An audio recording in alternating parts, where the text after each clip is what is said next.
Welcome to the Atheist Nun channel, a show aimed to inspire readers to cherish the most meaningful moments found in life by learning about secular morality.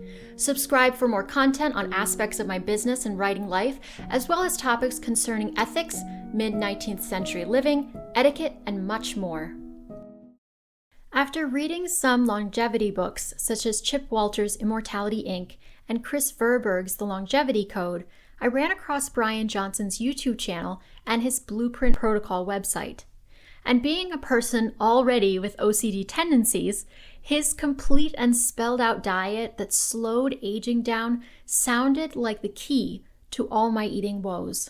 My woes being that I never knew what the healthiest lunch to eat was, and I found myself eating too much processed food for dinner.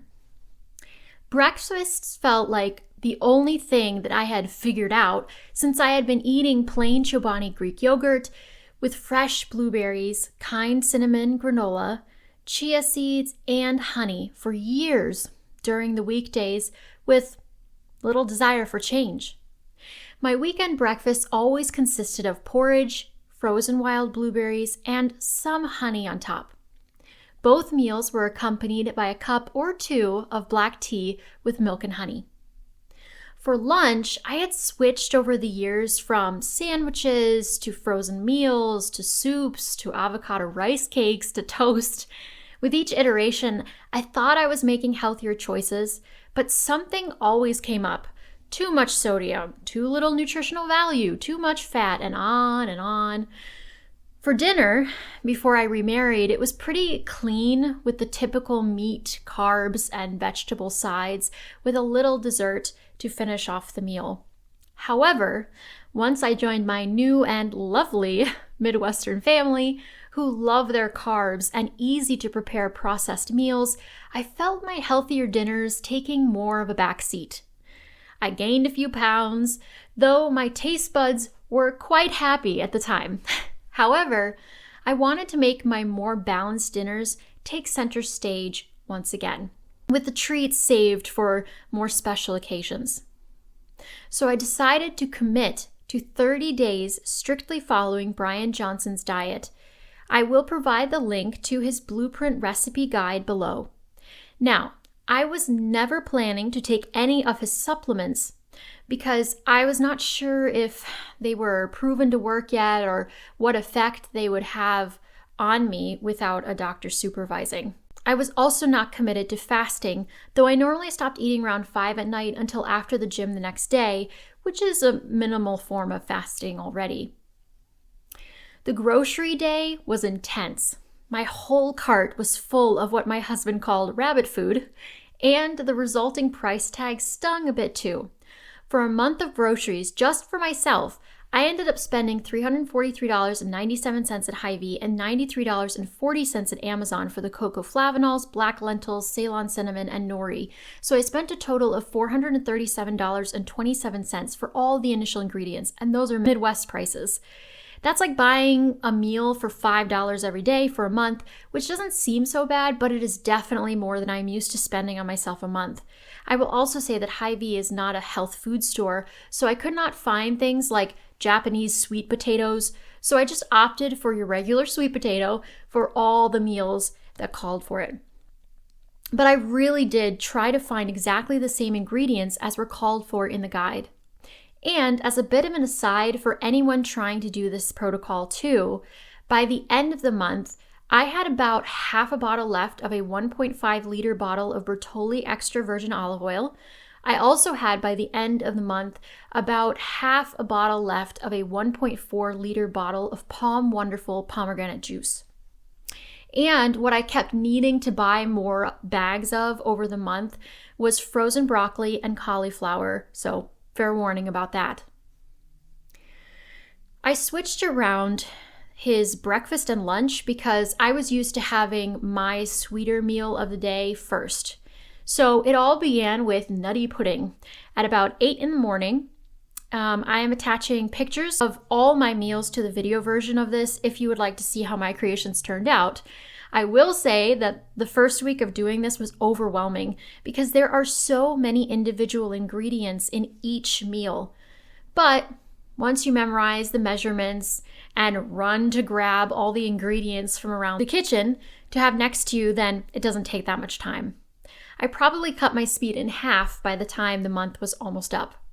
But back to breakfast. My concoction looked small, purple, and pitiful in my bowl. However, it was filling, and I was never hungry enough to snack on anything in between breakfast, lunch, or dinner. That was one of the most surprising things, is how satiated I felt on this protocol. I will say that as a female, I cut all the ingredients Bryan Johnson had in half, which is why my nutty pudding probably looked pathetic. So for example, instead of 2 tablespoons of chia seeds, I only added 1. As far as the taste is concerned, it was sweet, nutty, but thin when placed in the blender. I soon stopped using the blender and just ate the soupy substance with all the chunky bits intact. So at least I felt like I was eating something for breakfast. It did not taste bad, but I did start to miss my old breakfast pretty early on. I will say that the worst part of this protocol was having to take the olive oil shot apart from my breakfast. I didn't know what to expect at first, so I just went all in, and boy, was that disgusting and peppery as heck. After that first try, I would hold my nose shut and down it, and then quickly take a bit of my nutty pudding, swallow, and then only then release my nose. I did that for 30 days. 30 days, yes.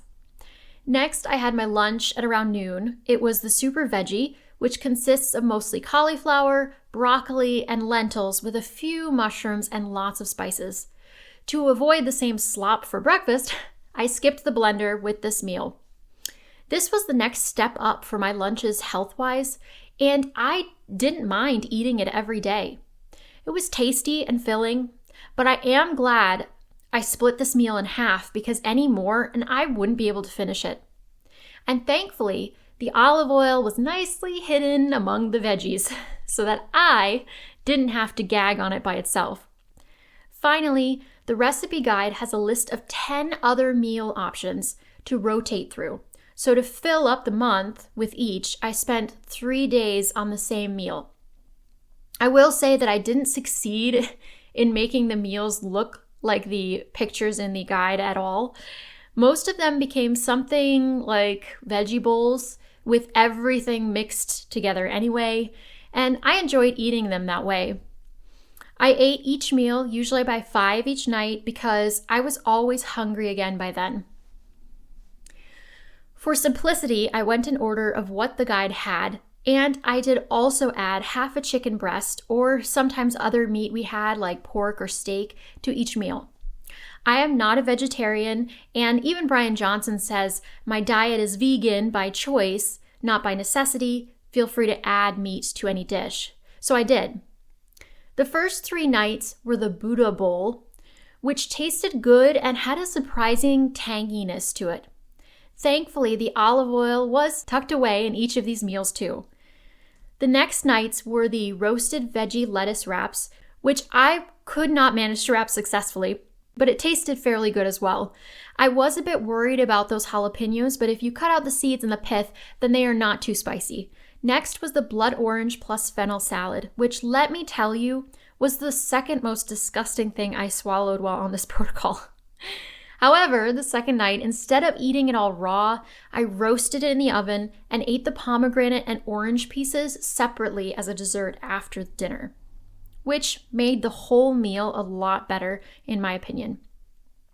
That's another thing I should touch on. I usually don't like salads, so I often will steam, saute, or roast my vegetables to make them more palatable. Next, there was the roasted beets plus greens plus wilted chard meal, which tasted good, though it looked like I had committed some heinous crime for the next several days. Thanks, beets. Moving on to what was probably my favorite was the roasted cabbage steaks plus sweet potato mash.